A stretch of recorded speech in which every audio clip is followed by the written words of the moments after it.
Welcome to the Rest Between Sets, a podcast about health, wellness, and the real lives behind the workouts. I'm Rebecca, a physical therapist and a strength coach who has had some really good conversations with athletes while they're resting between their sets. I've gotten some really good life advice, and so every week I sit down with members of our gym and our community to talk about what it really takes to be strong in the gym and in life. All right, today's guest on the podcast is Coach Jeremy Bennett. He's been a coach here at Hustle One for a couple of years, and he's been a member here for even longer. And he has some really helpful advice to share on sobriety. He's very insightful, and he has a lot of very helpful information to offer. All right, hey Jeremy, welcome to the podcast. How are you today? I'm good. How are you? I'm pretty good. How was the workout that you just did?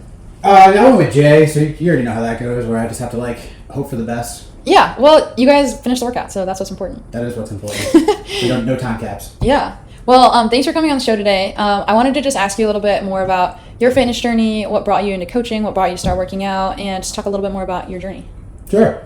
Yeah. All right, let's do it. All right, we're going. Okay, yeah. So, how'd you start working out? It's okay. So that's a really good question. So we'll fall back to the summer around 2018. Okay. So when I had gotten out of high school, or even before that, way before that, I'm sorry. So 2012. Okay. Right. I got out of high school in 2009, and I wasn't really doing a whole lot with my life. I kind of fell into the party atmosphere and didn't go to college. Barely held on to grades. And then my really good friend Chris, who owns a Muay Thai gym in New York, he was like, "Hey man, you need to get your life together." And he was just like, "You're gonna come with me to the gym," and that kind of started my Muay Thai fighting journey. And that's what got me into shape. And I remember I weighed 220 pounds, and a year later I fought at 150. Oh wow.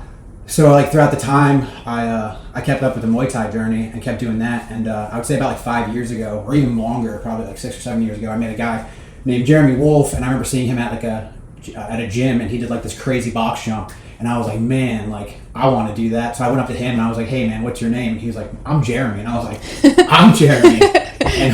and we came together, and I started working with him in Muay Thai, and he started working with me with strength and conditioning. And then the CrossFit kind of started happening. I met James and came to Hustle One, again, a little over 5 years ago, and then the rest is history. I started kind of falling off the Muay Thai, falling really in love with CrossFit, and yeah, the rest is history. Now I try to work out as much as possible because it's so fun. Yeah. Well, the Muay Thai is a really, really cool, interesting way to work out. What drew you to the fighting? I just needed to find something at that point in my life where I just needed something, right? So my dad's a karate teacher in New York. That's what we kind of grew up around, and I always kind of despised it because I never wanted to follow what my dad was doing. But funny, a turn of events, I fall into this Muay Thai category where it's just still martial arts. So yeah, I think it's always been kind of a part of my journey. It's not as much now, but I think for me growing up, the karate, the Muay Thai, and all this stuff really played a big part of who I am today. Yeah, that's really cool. Yeah. What kind of took you from I'm going to be working out all the time to I want to start coaching?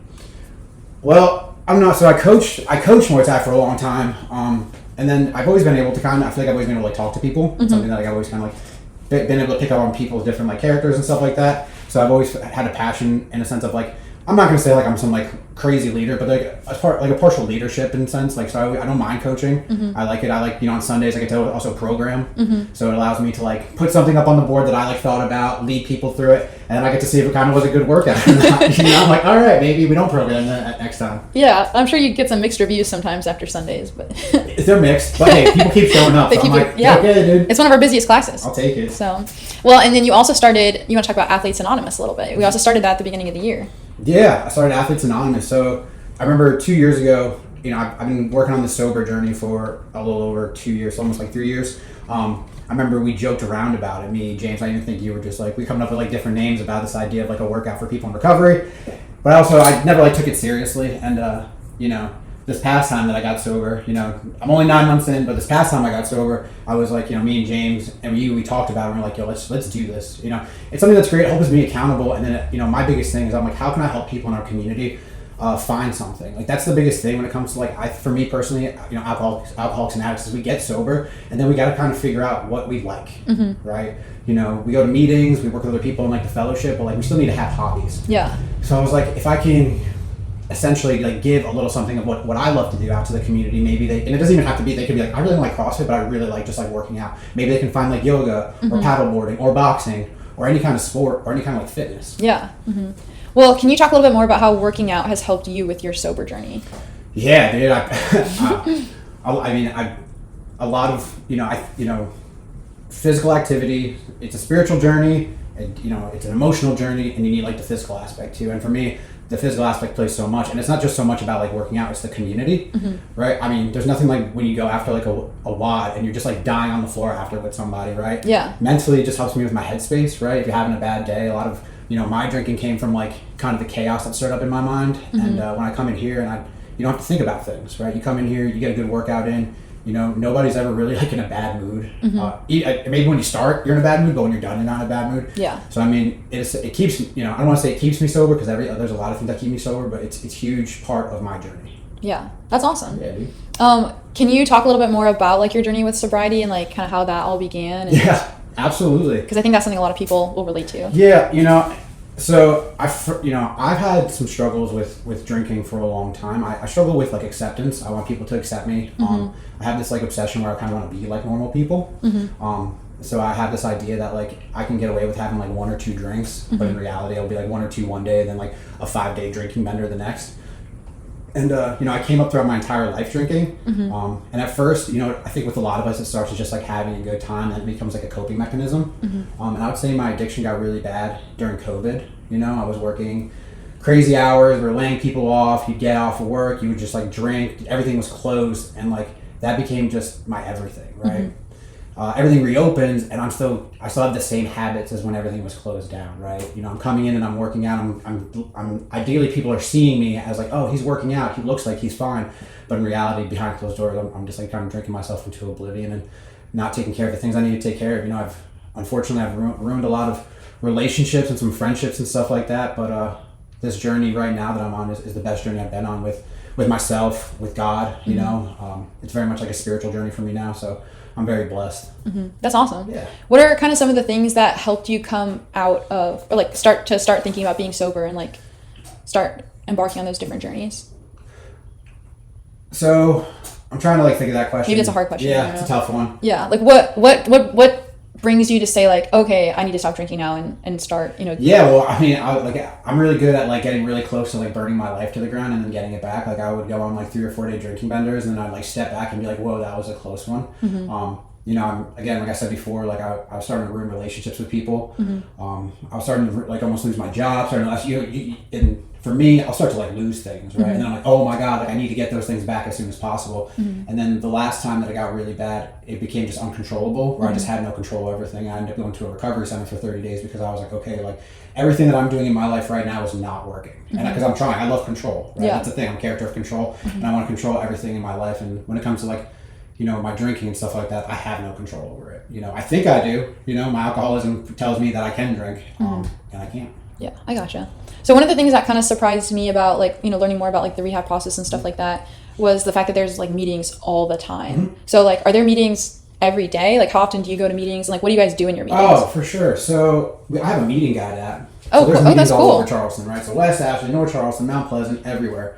And yeah, there's meetings all day and every day, and you can, all you gotta do is look at the app, or a lot of people have home groups, right? So you can sign up to like help chair and help do certain things. And meetings are all about fellowship, right? It's so important to stay intertwined. That's why I do the Athletes Anonymous, because it's important to have a community of people, right? We spend so long isolating, right? And so you come into this fellowship where everybody has the same disease as you. Maybe they're using a different substance, but it's all the same disease, and they're all just trying to get better. So that essentially is like what really helps you stay sober. Okay. Make sure you build a network around you. So yeah, meetings every day from 7 a.m. to 10 o'clock at night. Different locations, different ages, different people. Really? I didn't know that they were all day. I was kind of thinking it was like every night, but that's, wow. All day. You have to think about a lot of people have different jobs, food and bev. You have people work overnights, crazy schedules. So they're 7 a.m. You can get student bright and early, get up, start your day with a meeting. Lunch break, you can go to a meeting. After work, you go to a meeting. If you're trying to get sober, go to a meeting.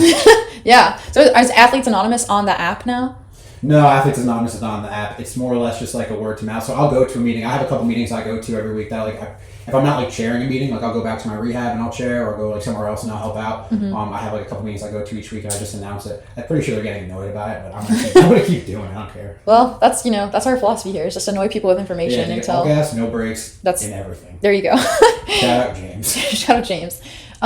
So what does like a meeting normally consist of? Like, are they about an hour long? That's a good question. Yeah. So for anybody who's never been to one, or anybody who's thinking about going to one, or just curious, I think that's a great question. So we start in, and I think the most important thing is generally we start with like the Serenity Prayer, to get everybody kind of in uniform, right? Everybody at that point is like floating the same. We're all thinking the same. And then we'll go through the 12 steps. We'll just kind of say things out loud. We go through the tradition, sometimes a daily reflection, and then we'll have somebody who chairs and they'll pick a topic for the day. Usually it's one of the 12 steps. And each step carries like a different representation of like the follow process through your alcoholism, and like how to get better, right? So your first one is like you're powerless over alcohol and your life has become unmanageable, with the last step being like you're going to practice these principles in all of your affairs, right? So it's like a upward trajectory of like from start to finish of like the program. So usually through that, we like pick one topic or one step, and we talk about it. And then everybody, if it's an open discussion, somebody will talk about it, then everybody will share about how the step affects their life or just whatever's on their mind. Because sometimes somebody has one day and they're just like, I'm feeling crazy. Like that's what I did. I was crying and I was like, I don't want to drink anymore. So it's really great. Yeah. Was there, so of those like 12 steps, was there like any particular one that you feel like really helped you, or? So there's a big boy step, right? It's called the fourth step. Okay. And it plays into 5, 6, and 7 because that's when you kind of remove these defects. So your fourth step is when you take personal inventory of yourself, right? Okay. So you go over your resentments, your fears, and your harms. It's kind of like what's made this human being that you are. And you go and you put pen to paper, right? And you list all your fears, you list all your resentments, you list all your harms, and you write down the names of the people that you've done these things. For your resentments, you write down the names of the people that you hurt. And how or like what you think they did to you, but in reality what you actually did to them. Then you write down your fears, and your fears are just everything that kind of makes you. Your fear of rejection, acceptance, your fear of being judged, your fear of the unknown, and then your harms, which is like anybody you might have harmed throughout your journey. And when you write those things down, you read them, you're just like, oh man, like this is wild, right? Yeah. Then your 5, 6, and 7 is 5 is you write your somebody you get with your sponsor, because it's very important to have a sponsor, somebody that you can really connect with. And they list out your defects, and you read your fourth step to them. It's very emotional, and they have this like column of you, and it's like you're selfish, you're dishonest, you're all of these things. But like it's important to hear those things because it's important to change. Yeah, absolutely. So it seems like there's a pretty big spiritual component to this, and what you're saying right now kind of reminds me in like the Catholic Church. When you go to confession, you have to do an examination of conscience, where you like think about all of the different sins you committed and to tell the priest. So it almost sounds a little bit like that, which is kind of interesting. So AA came out, I want to say in the 90s, please write it. If anybody has an AA who listens to this, do not judge me off of this, but Bill, they did all this in like the 1930s. So like, everything is, you see a lot of God in the big book, and all that stuff. So all the premises is based off like the church. But what's really cool is that in the spiritual aspect is, they talk about God, and one guy's like, oh, I'm kind of atheist. And the guy's like, well, just believe in something bigger than you, man. Yeah. And that kind of changed the whole perspective of everybody, because there's some people who just don't have that belief and they want to get sober. You want to see them get sober. Yeah. So. Yeah. Well, that's really cool. That's super interesting. So like, how often do you usually go to meetings? And you guys have a meeting after Athletes Anonymous too, right? Yep. So it's like a workout and then you guys do a meeting afterwards? Yep. So I go to meetings probably. I think it's important to find a routine that works for you. For a lot of people who first get sober, they do the 90 and 90, so you do 90 meetings in 90 days. I was in rehab, so that's all we did all day was like do meetings. For me, I think it's really important that you find just a routine that works for you, because life is gonna life, right? Yeah. You gotta work, you just gotta do, there's things you gotta do, and I think it's important to find structure. So it's like, all right, but to make sure you're dedicated. Say I'm gonna do a Monday, Wednesday, and Friday meeting. Like, make sure you're at those meetings no matter what. And that's kind of like what I do. Like, I pick, like, usually it's like Mondays, Fridays, Saturdays, and Sundays. I try to get to a meeting because it's the weekend, and then Mondays and Fridays, you start the week good, and then you finish the week. Yeah. Okay. So from your stay at rehab, like, you continued to work out while you were there. Do you feel like that helped you, kind of get back on track? Yeah, well, anybody who listens to this that knows me, especially in that AA aspect, when I first went to rehab 2.5 years ago, that was my biggest thing. That was the only way you're going to get me in there. I was like, do you have weights? Right? Yeah. And they're like, I guess, right? And so, that's, for me, it's the same idea. Like, if I'm not moving my body, sober or not sober, like, I get chaotic, dude. I have to move my body, and that's, like, a huge thing.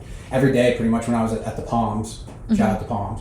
I love that place. Yeah. I would run, like, a mile in the yard every day, and then I would, like, spend 2 hours outside, just push-ups, pull-ups. They had a really cool little setup for just, like, you saw it, a little gym setup in the back. So we were getting it was nice. We were getting after it, dude. Yeah. I think that, like, a pretty good amount of equipment it's a great, like I said, I love that place. How's our yesterday? Is that something that you guys talk about in meetings, is like the relationship between physical and mental health, and like like, do you guys talk about that too, or? So I talk about it in like athletes, because I mean that's what we're doing. We're here, and I think it's really cool when you hear everybody, especially after, like, they're like, we feel so good. And I'm like, yeah, dude. Yeah. Like, you're gonna walk out of here being tired, very tired, but you're gonna feel really good. And one thing I kind of talked about last night at a meeting was just like, just finding something, right? And that's what you need. I was like, for me, and movement is medicine. We've heard it like 100 times. But it really is, man. And you'll see like a lot of people in like recovery, they find some sort of like movement, right? Whatever it is, just because they're like, oh, this is like, I mean, I hate to say it, there's like you chase like a little bit of high when you're working out, and like it's like much better than like going out and drinking or like smoking crack. Yeah, definitely. Definitely better than, for sure. Yeah, but they definitely, I honestly feel like there's, for some people, like a bit of an addiction component to exercise. Oh, yeah. I mean, you can get addicted to anything. But yeah, I definitely feel like there's some overlap there. So if there's anybody listening that maybe has had some problems with alcohol and they feel like they need help, but they're not sure where to start, what would you say is like the first step for them? So one thing I tell people, or one thing that like, it's reaching out. Like, if you, like, let's just say, like, if you know somebody who like is in like recovery, reach out to them, right? Just be like, hey, it doesn't matter who you are, be like, hey, I have something going on. And if they're doing what they should be doing, what I do is I'll try to give you some contacts. Like, I'll be like, hey, I have a list of like people that you can call, because I think communication is key in all of this, right? Yeah. Especially when it comes to addiction, communicate with people. Yeah. Right? Let them know where you're at, because the last thing that you want to do is isolate, right? Yeah, and I mean, there's so much and what's really great about all this stuff too is there's so much information. I mean, you can Google being like addiction support, and they got like hotlines, they got all different kinds of stuff. You know what I'm saying?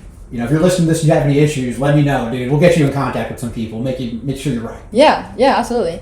And then also for people listening that maybe have like family members or friends who are in recovery, like, what are things that we can do to help them, to support them in their journey?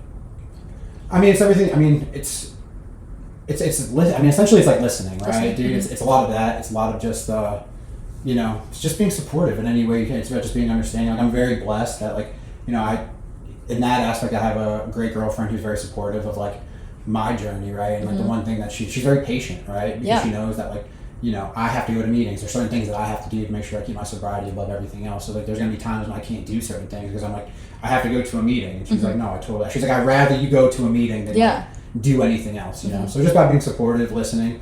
Shout out Christina. She's gonna come on the podcast too. But yeah, in that aspect, it's just about being, helpful, right? If they have something going on, noticing and asking questions and being like, hey, are you okay? Because there's nothing wrong with like I wouldn't say overstepping, but just asking. Yeah. Dude, are you good? Because I don't like to tell people when I'm not feeling great. I definitely have that like, I got it thing, Yeah. Yeah, it's hard, I think, sometimes to like be vulnerable and to ask. It's tough. It's super hard to ask for help. I definitely struggle with that. So yeah, you'll go and ride 70 miles on your bike and then run 7 miles and you're like, yeah, I'm fine.